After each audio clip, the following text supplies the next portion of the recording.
Olympic Committee attorney Dave Williams says the suspension was the TTOC invoking Clause 13 of its constitution, which provides for the imposition of sanctions due to non-compliance with an order issued by a legitimately constituted organ of the TTOC. As a matter of fact, I am certain that the TTOC is still prepared to meet with all the parties involved in arriving at a position which at the end of the day would redound to the benefit of the basketball players. It is not about the TTOC executives coming up against the basketball executive.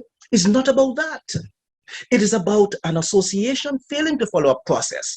And as a consequence of the association failing to follow a process, a particular decision was taken in keeping with the TTOC's constitution. In a release today signed by Basketball Federation President Claire Mitchell, the Federation argued that it had followed the TTOC's recommendations and that the Federation had requested the resignation of both parties.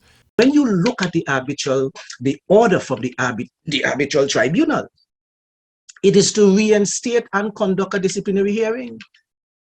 A disciplinary hearing cannot mean that, yes, you reinstate and then call upon the members to resign without giving them an opportunity to be heard. I am not an industrial relations expert, and I have read it, and all I can say, it is indeed farcical. It's an affront to the principles of natural justice.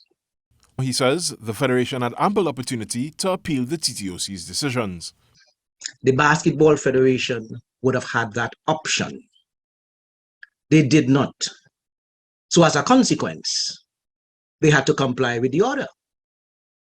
They did not comply with the order, notwithstanding the efforts on the part of the TTOC to invite them to another hearing in terms, this is not arbitration, another hearing by the executive as to why. Why are you not complying with the order issued by the tribunal? They never attended such meetings. Williams says the suspension does not mean a closed door, but said the case has the ability to set precedent as relates to dispute resolution in sport in Trinidad and Tobago. Jovan Ravello, TTT Sport.